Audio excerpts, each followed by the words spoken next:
My name's Michelle Hazeldine, for those of you who don't know. I'm one of the 3 quality advisors for Family Start from National Office, and today I have the absolute pleasure in introducing our next speaker.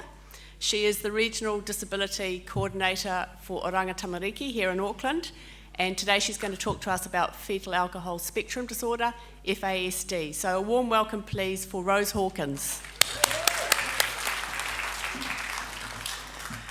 Kia ora, Michelle. Thank you very much. And tēnā koutou katoa, ngā mihi kia koutou katoa. And actually, no, it's not true. I don't have another engagement, but I've got so much packed in that I thought if we get going, that will be good to get started. Just to let you know, we've got Mata Lena who is passing around some resources. So you should get 3 resources, a pack of cards, an A3 sheet, and maybe, hopefully there's enough for everyone, there's a kind of an A4 booklet. If you don't manage to get those, you can always email me or just contact me sometime during the rest of the day.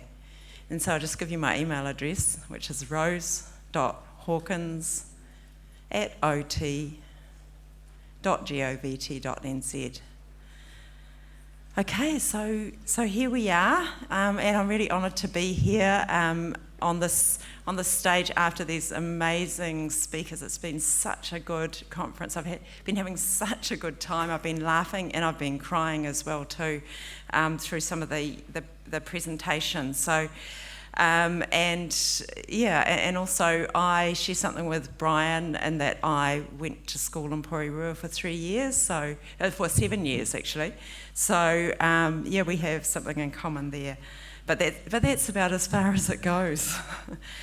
So this presentation is what can we do about fetal alcohol spectrum disorder, and yes, we can do a lot about fetal alcohol spectrum disorder.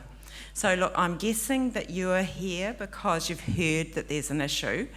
Some of you will know very little, but others of you will probably know quite a lot about it. So to be able to give you all something useful in this very short time frame, because usually you need at least a whole day kind of a workshop, I'm going to be covering the basics, putting the complexities into a very brief context to whet your appetite.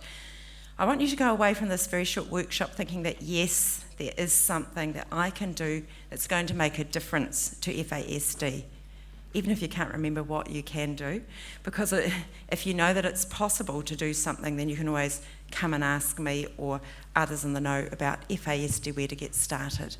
So this is because this is a pioneer thing again, we are only just starting to do something for FASD more formally in New Zealand, so it's not as if there are lots of services out there to help.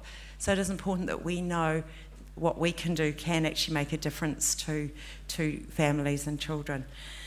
So yeah, I've learnt a lot about fetal alcohol spectrum disorder through experts, conferences, talking to my colleagues, many stories I've heard, and in my own home experience, because the difficulty families have looking after children with a severe brain disorder is reflected in the need for many children, sadly, to come into care when their parents feel that they just can't look after them.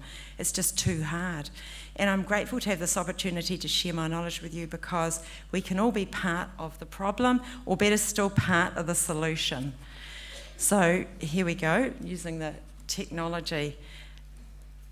There is something that we can do to make a difference. FASD, fetal alcohol spectrum disorder. How many people have been to training on this previously? That's fantastic. How many people have worked with somebody with FASD? Someone diagnosed with FASD and someone suspected? Yeah, okay, so there's quite a wide range, and I think once that happens you get really drawn to this topic. So very briefly, it's a diagnostic term, fetal alcohol spectrum disorder, describing a range of effects.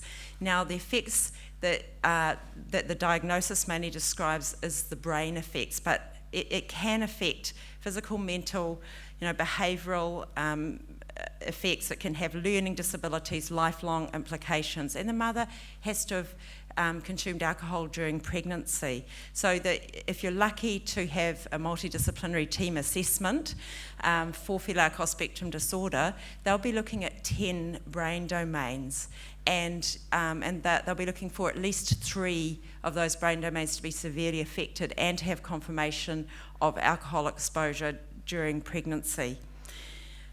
So you will all have heard of fetal alcohol syndrome.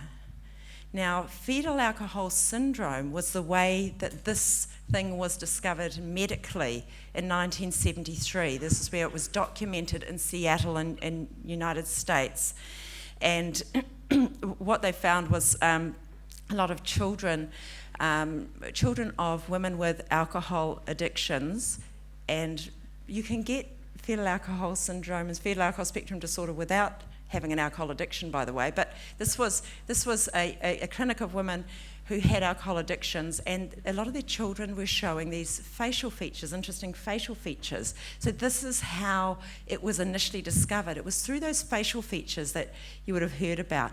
But over time, over the last couple of decades, people got to know a lot more about this, and they realised that that's just the tip of the iceberg, and that there are so many more without the facial features but with the brain damage.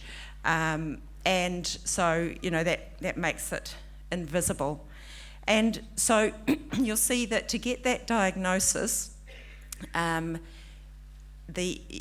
condition needs to be severe and pervasive and lifelong. It goes on over life, but it's most often invisible. So you don't get mild fetal alcohol spectrum disorder. It's not that kind of spectrum from mild to severe. It's a spectrum in that you can have many different effects because you don't know when the alcohol came in and what the dose was at various parts of the pregnancy, so it affects people in different ways. So it's a spectrum in that way. So it is always severe.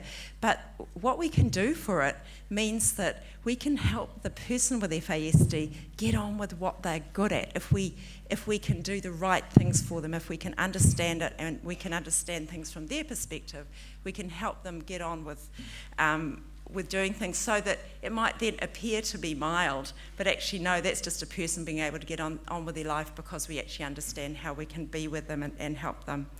So talking about the brain, and yesterday Andre had some slides there.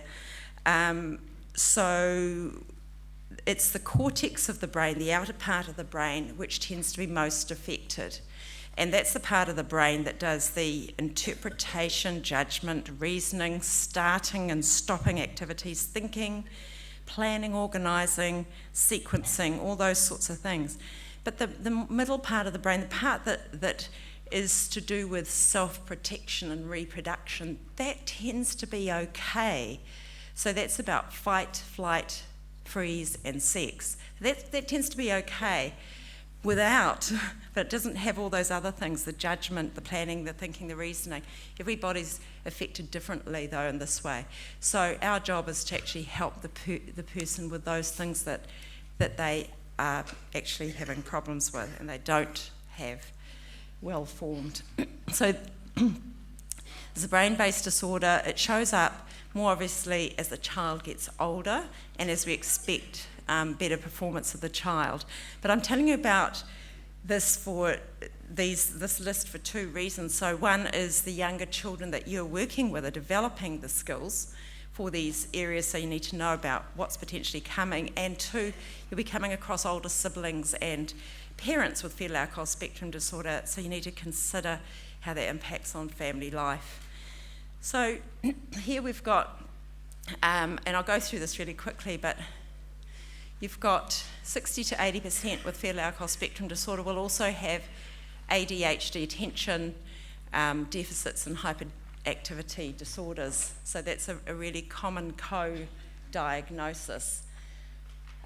We have difficulty with abstract concepts. So abstract concepts, we have lots of abstract concepts. Time and money are abstract concepts. So if parents are having problems with time and money, it's about really, putting in place long-term sort of ways of helping them with those things, as opposed to just now and again and thinking, well, you did it last time, why didn't you do it this time? And understanding the Swiss cheese nature, they call it the Swiss cheese nature of the brain. It's like it's got holes in it. Some days you can do it, some days you can't with FASD. So, and also we so often use abstract concepts the way we talk. You say something like a bull at a gate. Where's the bull and where's the gate? That people are thinking in very concrete terms. And so we always have to think about how we use our words and just say, oh, you were going too fast, or rather than like a bull at a gate. Poor problem-solving skills, confabulation. So confabulation is a word that is about how somebody tries to put together a story to say what happened, and it sounds like it's not true. This is a neurological thing. So remember, they have problems with sequencing. So they might know a whole lot of different facts, but they might have real problems putting those facts in the correct order. And so as much as you ask them, they're not going to be able to do that. In fact, they're going to be more interested in connecting with you. That's what they're really good at. They're really good at connection. And you'll find that they'll probably talk to you really well, but it's very easy to lead them to say something that maybe wasn't actually a fact. And so that's about checking around them for what might actually have happened if you do need to know the exact facts. But they do want to please, and that's a really good skill.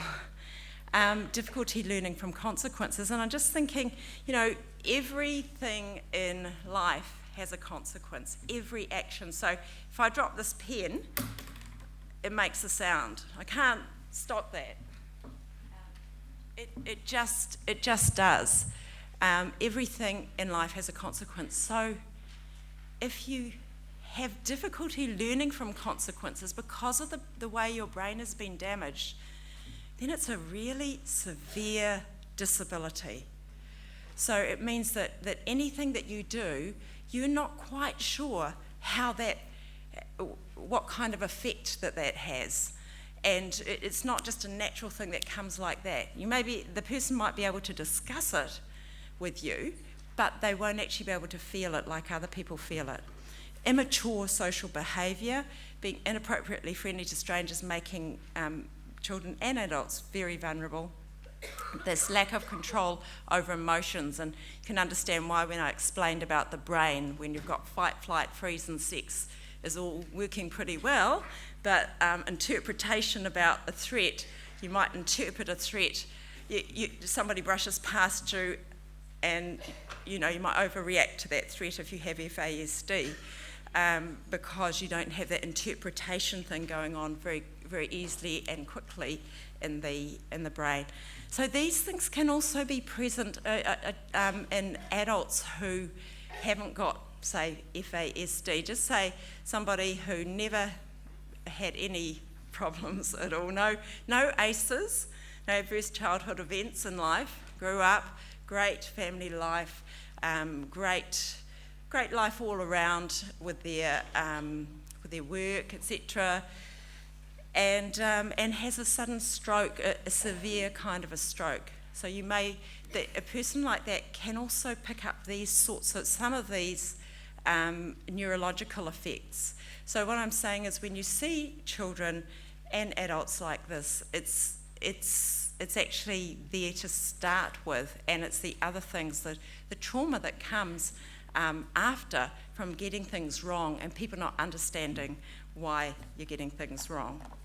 So is this new? Is this something new in New Zealand? Because we're really hearing about it a lot now. Well, no, it's always been there when alcohol's been available. We've normalised it in our various systems and ultimately in the criminal justice system because it's invisible. So in the medical system, it's often not looked for, and the other secondary or incorrect diagnoses are given, like conduct disorder, oppositional defiance disorder, attachment, autism, PTSD, trauma. Some or all of those might also be present, But FASD tends to be the unifying disorder because, as I explained before, it's very easy to become oppositional if you keep on getting things wrong and you don't know why you're getting them wrong, and other people don't understand. They just think that you're trying to be helpful when actually you're very geared to try to please. So you've got, it's a very difficult life for somebody who's got this kind of condition. So for young children, whom you're working with, it can be very difficult to start the process to get health professionals to look at, seemingly out of control behaviour that no one seems to be able to help or recognise. And we'll talk about that a little bit later, how to get help with that. I also want to talk a bit about prevalence. So how prevalent is this? So we don't really properly know in New Zealand. We haven't had proper prevalence studies. Say 2 to 5% of the population based on overseas and New Zealand drinking studies. So Judge Beecroft yesterday, he showed us about approximately 11% prevalence in the Youth Justice Facility in the United Kingdom. And I just wanted to point out that this was for fetal alcohol syndrome, not for the fetal alcohol spectrum disorder. So fetal alcohol syndrome is a part of fetal alcohol syndrome, but remember, it's just a small part, probably only 4 to 10% of the whole fetal alcohol spectrum disorder. So in actual fact, in that facility, if they had measured fetal alcohol spectrum disorder, it might have been most of the people there. And in fact, we've had a more recent study published last year for the Perth Youth Justice residents, where they did measure this properly, and they found 36% of people showed that they had confirmed fetal alcohol spectrum disorder, but up to 65 possibly did, because they had 3 of those 10 brain domains severely affected. It's just that they couldn't get the confirmed alcohol exposure for all of those children. So, but in Aotearoa New Zealand, we have actually known about this for a long time. This is a petition from 168 rangatira to the House of Representatives, and it said, it impoverishes us. Our children are not born healthy because they drink to excess and the child suffers. This is about Waipiro. But we've known about it for a long time, and this is a century before fetal alcohol syndrome was found in Seattle in 1973. So, fetal alcohol spectrum disorder is present in all parts of the population, but in Aotearoa New Zealand, some fetal alcohol spectrum disorder is as a result of colonisation. So, but who would drink in pregnancy? Well, we often don't know we're pregnant and we're still drinking, and many pregnancies are unplanned. That's just normal for, we've got a large group of women here, and for the men, for their partners as well too. This is a normal thing. And I often wonder what it would be like to ask people in an audience to kind of put up their hand if they've been around people while they've been drinking while they're pregnant, or maybe drinking while they're pregnant. But I'm not going to ask that question, because I just said that because now I know people will be reflecting on that and what that's actually like, the feeling of having that question asked. It's not nice, because we have a really strong relationship with alcohol in New Zealand. We love alcohol. We can't wait for it. We plan around it. And it's really, it's really good. It has some really good parts to it socially, and it's great to drink, but it's really bad to be caught out socially if it has some bad effects. And so, we've got to be really aware of that, and we've got to be really aware of avoiding stigma in our work. It's got huge stigma around it. So the point is that it's not them who's drinking out there, which we often think of. Who are those people who are drinking? It's actually us, and we are in those situations where we are supporting that happening. So now, just to say, not all alcohol-exposed pregnancies end up with FASD, but there are likely effects on many people who are exposed to alcohol in pregnancy. and many of us will have exposed people to our pregnancies to alcohol. It's just that it doesn't necessarily reach that threshold for fetal alcohol spectrum disorder. So definitely not everybody who drinks alcohol is going to have a baby with FASD, otherwise it would be really, really high rate.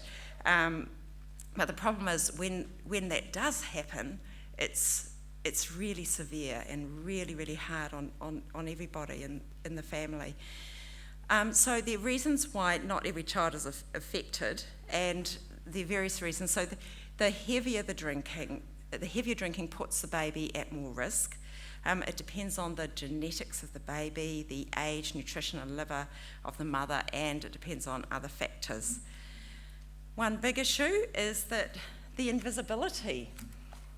Okay, so I mentioned this before, so I'll read this. The individual tends to appear to be normal, have average or above average intelligence, and most won't have intellectual disability, although it will push the intellect down, but most won't have that degree of that kind of disability. Their disability sits somewhere else. They will have strong skills with verbal expression and can say that he or she knows what he or she needs, yet cannot follow through. So they can talk to you about exactly what needs to happen, but they have problems with the operationalisation of that. And that's where the disability lies, and that's where the help is needed. So it's easily missed. The person is misunderstood, leading to secondary issues associated with FASD, being out of school, out of home, criminal justice systems issues, and mental health issues. Some sexual issues as well too can crop up. So there are particular issues here. So now we're getting into the what can you do. So I'm going to talk about the prevention bits, and I'm going to talk about some like intervention support kind of things that we can all be part of. So these are the messages here, that we all need to know. We all need to kind of try and keep these in our minds, and I'm going to get you to say them after me, okay? So I'll say them first. So I'll say, there's no safe amount of alcohol, no safe type of alcohol, no safe time during pregnancy. Okay, now together. There's no safe amount of alcohol, no safe type of alcohol, and no safe time during pregnancy. Okay, so that you just kind of keep that. And alcohol is a key teratogen. A teratogen is a toxin in pregnancy. People my age will remember the thalidomide that mothers took, and many babies, people of my age, will have small arms and legs as a result of that. But not everybody who took thalidomide had that. There are other teratogens too, like any other substances that people are taking, like methamphetamine, cocaine, heroin, all those things. But none of them have as much of the long-term neurological impacts that we know of so far as does alcohol, which is actually quite similar to petrochemicals as well, so people who are huffing, those solvents.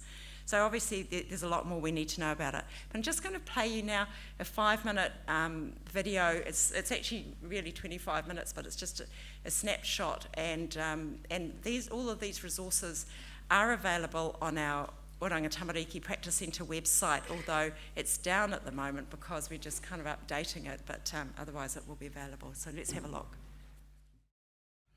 That's actually a different version to the one that I was seeing, but it gives you, some of the sadder parts. The other version, just so you know, it's got Pākehā and Māori families in it, the 25-minute version, and we haven't yet got one with Pacific families, but this is a starting place for us. Okay, so prevention. We need to involve women partners. Like, women don't drink on their own. when they're pregnant. That's usually well supported by people around them. And whanau, any family informing drinking management plans to protect women who are pregnant, may become pregnant, are breastfeeding. I just want you to talk to each other just for a minute or so. Just talk to the person next to you about how you might help a family set up some kind of a plan to think about how they're going to drink on Friday night, or what, the party on Friday night. So that this isn't about telling people you must not drink. This is about knowing those key messages. But how would you do that? And there's no right answer. Okay, just a minute. It's great to hear you talking, and obviously we really need a whole workshop on this. But can anyone who's talking now, you might be saying some really interesting things. Can someone just perhaps pipe up and say something that they've been thinking about creating this plan? There's somebody at the back there.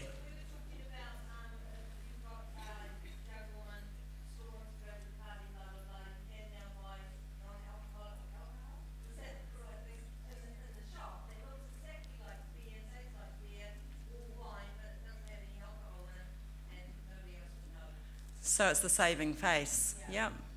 Anyone else? Yep. It's over there.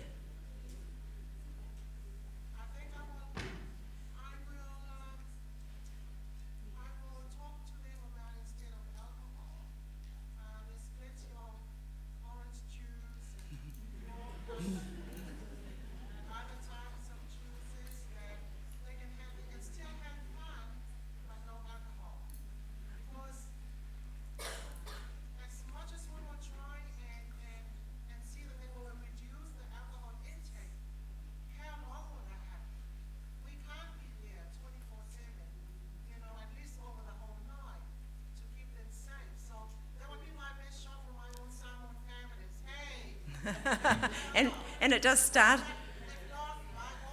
And it does start in our families. So this is all about relationship. We'll just have one more. We've got a man here. Sorry.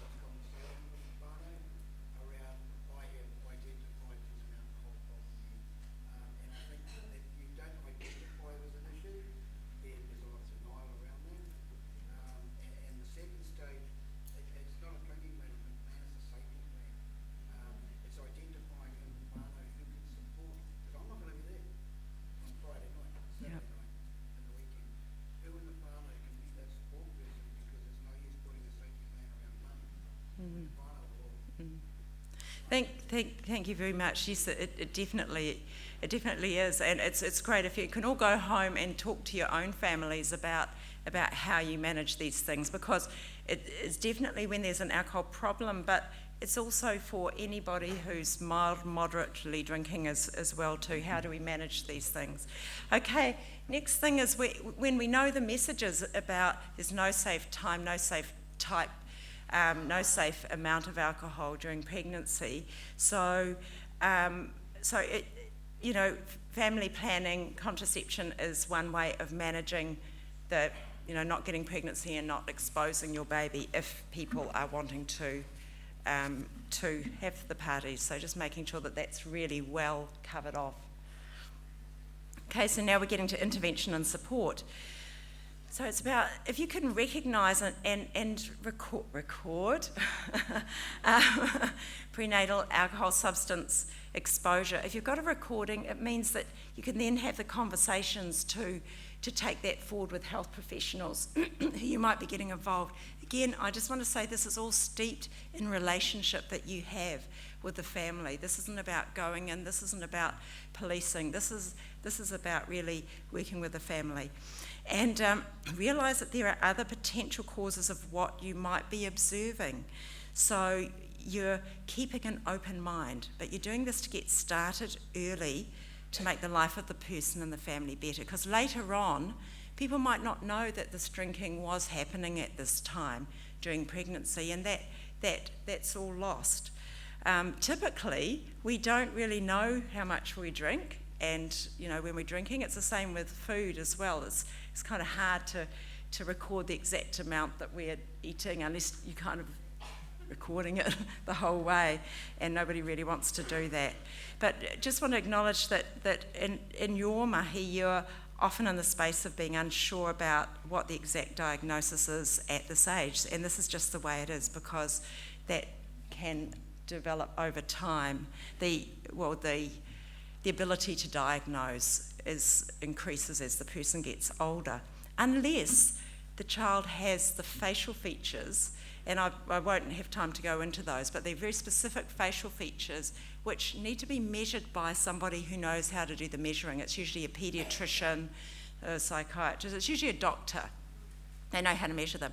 If they are spotted early on, then you can get a diagnosis really early, so from a real small infant.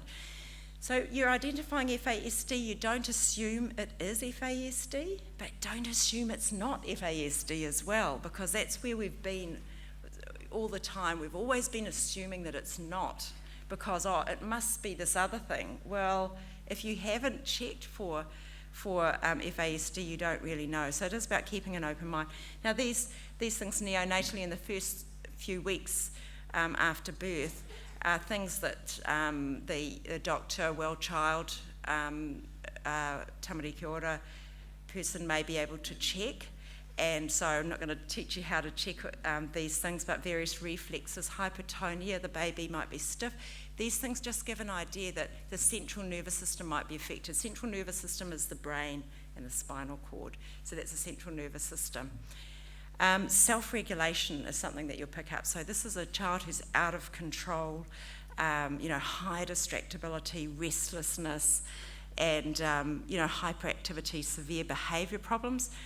Older child, difficulty playing with other children, significant weaknesses in social cognition, so the inability to read the facial emotion. And so, you might be looking like this, the mother might be looking like this at the child, and a child would normally respond in some way, knowing that the mother's not happy with what's going on, but a child with the FASD just may not pick that up at all, and it's very confusing to the parent when that happens. When there is an issue of getting a diagnosis early, if they can be referred through to paediatrics through a Tamariki Ora provider, then if it's possible to get a diagnosis of global developmental delay, that's often given when things are still emerging, people can't quite see what exactly the issue is. Then if you can get that, then you can actually get a NASC. You can refer to the NASC for support for the family. The NASC here is Taikura Trust and Te Tokerau. You've got North Able, you've got SupportNet in Bay of Plenty, you've got Disability Support Link in Waikato and Coromandel area, and you've got other NASCs in other parts. So this is about getting disability supports. Now, if you do get the family, obviously, to paediatrics, just make sure that the clinic has the right addresses and the most up-to-date addresses. Keep on checking, and the cell phone numbers, because those are often the things, as you know, that are problematic.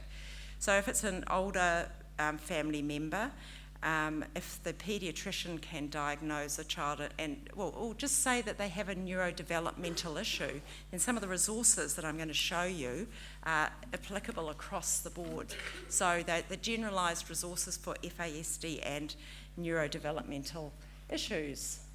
And the key focus around intervention and support, this is the key focus, is about changing the environment, not the person. Okay, so, and I think yesterday it was Judge Beecroft who talked about the flower, and gosh, I think I'm going to have to go a lot faster now. He talked about the flower and the flower blooming, and that if the flower's not blooming, you don't fix the flower, you fix the environment. So this totally applies here, okay? So here are the cards. Has everybody got a pack of cards? Oh, who's got a pack of cards? Okay. Now, is somebody able to, are there any more cards up there? There should be. Is anybody sitting on a stash of cards there that can be passed along, please? Yeah, okay, so this is what the cards look like. And do any of these cards make sense to you? And I'm sorry you haven't got them, but hopefully you can see some of the cards up there. Just put up your hand if a card makes sense to you from a situation that you've seen with FASD.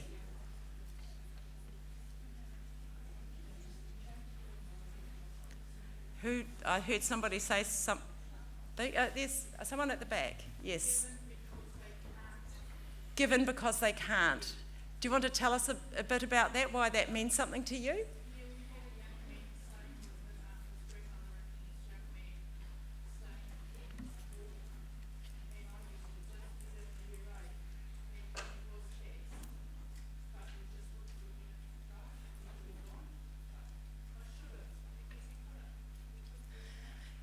Yeah, that's right. So if you can't, you can't. But there's another card that also says no wriggle room. No wriggle room. This is when they're really insistent and overbearing. There is a webinar up as well that you can find if you Google my name in the webinar, and it does explain all about the cards if you want to have a look. It's a very wooden webinar, but at least it'll give you the explanation because I just don't have time to go into all of that here. So we have a video to play now.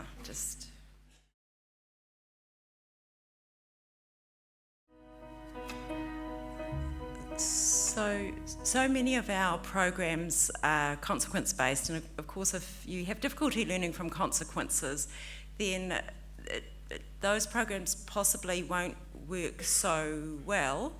It's not that people can't 100% learn from consequences with FASD, but most of the time it is very, very difficult for that to happen. And so it can actually upset them as well too and throw them off. So these are actually some reframing tools which can help people to know what to do. This is the FASD template. Who's got a copy of that? Okay, so a lot of you are going to have to email me because I think there are even more people here than I thought. So this is another reframing tool. It's got the structure, support, how to put these in place, supervision like a much younger child because the person can't use their brain so in the way that you expect. So keep things really simple and concrete and build on strengths is a really, really key one there too. So you'll see I've included bicultural principles. For example, in under structure, we've used the terminology te toko tumuana, which is the rock in the harbour, which we can be guided by.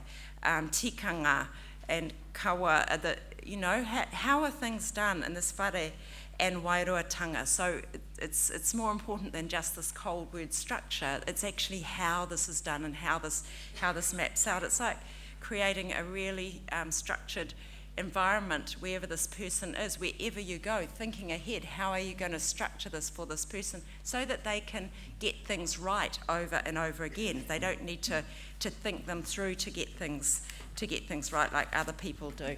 And the last word, and I'll just have a word after the mother. This is just 1 minute long.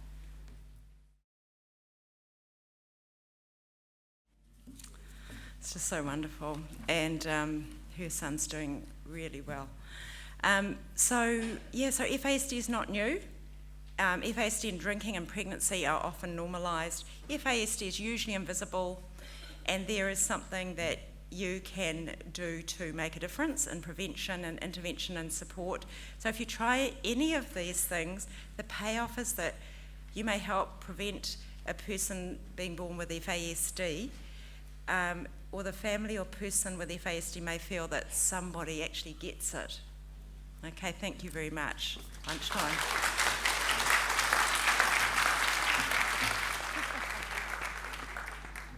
What a pity we had such a short time with Rose. There's just so much, Rose. Thank you for sharing your wisdom, your resources, and your email. Don't forget the email if you need to follow up on this, people. Here's a small token of our appreciation. Thank you.